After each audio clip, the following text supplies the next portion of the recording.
Hi, this is Dave Laverty with StayReady Incorporated, and today I have with me Chief Kessler, and we just wanted to do a quick interview with the Chief here, and we wanted to thank him for his aggressive stand on the Second Amendment. It's people like you that keep this in front of people.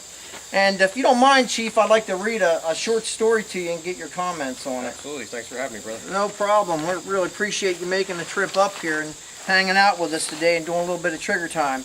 Anyway, this is a story about the Mennonites in Russia, and we all know that they're pacifists, the Mennonites and Amish, and we know they're the nicest people you ever want to meet, but are a little bit skewed in their thinking. And this is a story about the Russian Mennonites and what they went through in 1917 under Stalin and after the Bolshevik Revolution. It goes like this. Dear brother and sister, we write to you with petrified hearts and bewildered feelings. They came to our house, undressed us down to our underclothes, and began their sport with us. They shot our father through both hands and forced him to sit down at the table with them. They wanted him to drink a toast with them. Father gave us a look of profound anguish. It cut us to our souls. We all stood there in a mute agony while they mocked and jeered us, but it wasn't enough for them. They took our brother John upstairs and cut him about the face with sabers and tried to hack his arms off. He ran outside. We later found his body in a pile of chaff. They, for whom we can find no name because there is no word to describe them, have evidently enjoyed increasing the dying man's pain by sprinkling chaff into his wounds. Our youngest brother, though he could thought he could intimidate them by standing up to them, but they shot him and hacked him down. They beat our nephew Frank with knots and with blunt objects until he fell unconscious, never to wake up again. Henry tried to escape with his wife and child, but we later found them in the garden dead. We are also wounded. My left ear is half gone. I have deep gashes in my forehead. I have a dressing on my hand. An old shirt had served for bandages. We have left our house and are hiding with friends in the next village. We are mentioning no names because we do not know whose hands this letter will fall into. We also hear dreadful stories about our village. We wonder whether you are still alive. In another person's writing, the postscript was added, Dear loved ones, if we ever should meet in this life again, let us take hands without looking back and leave this land of shame forever. Excerpted from the Russian Dance of Death by Dietrich Neufeld. Okay? And this goes on and talks about 1918. The Mennonite colonists greeted German soldiers marching into their land, but a temporary peace left new and troubling questions. Soldiers having guns saved them. What did this mean? As World War I ended, the Civil War in Russia continued. The German soldiers went home. The Russian Mennonites no longer had any protectors.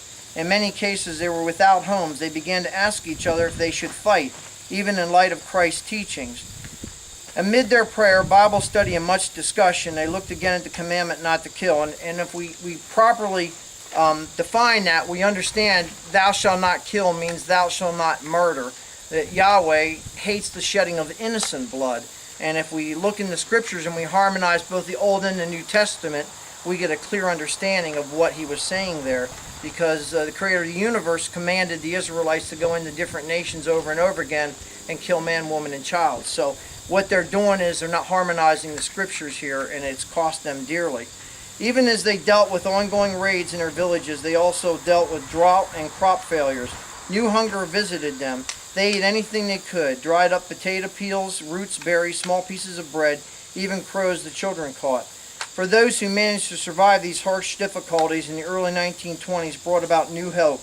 The newly formed Mennonite Central Committee sent food, supplies, and clothing, gifts of worldwide Mennonite community. But by this time, Joseph Stalin had become dictator of Russia. He persecuted all that believed in God. Mennonites and Mennonite brethren began to leave Russia as quickly as they could.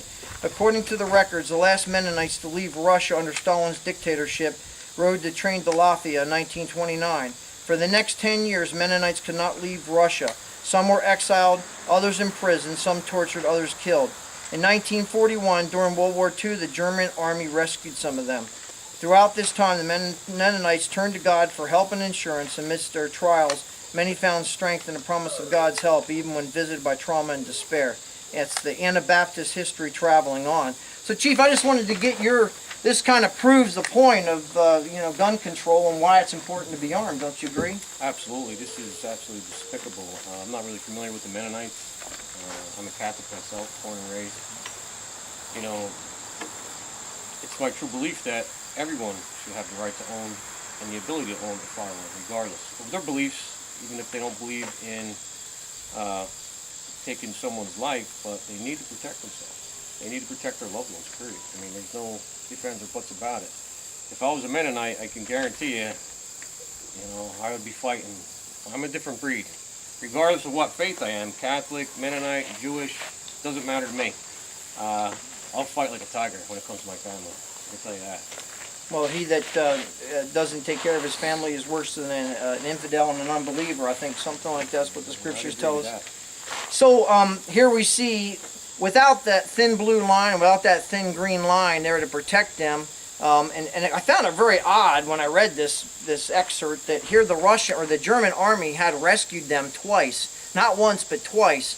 So just wanted to bring that out to you and get the Chief's opinion on it. And I know you've taken a firm and aggressive stand for the Second Amendment, and we see what happens when people lose their right to keep and bear arms, and that's why it's so important that we continue to maintain the Second Amendment, because it's on that one that all the rest of the our rights and whatnot freedoms hinge. So, well, I think that they've been chipping away at our Second Amendment rights for well over 100 years, and during the last administration particularly, they picked up the ball and they're running down the field nonstop, and it's really, really despicable when you have, after the tragedy up in Connecticut, when you have states that want to do full-out gun confiscation. Mm-hmm. I mean, they're asking for trouble. I agree. No ifs, ands, or buts about it. We don't need permission from any government. It's right shall not be infringed. Specifically was put in there for one reason only, mm-hmm. to keep government in check. Right. It's a God-given right not to be given or taken by any government. Absolutely. Well, Chief, I want to thank you for coming out today. Have a big round of applause for Chief Kessler.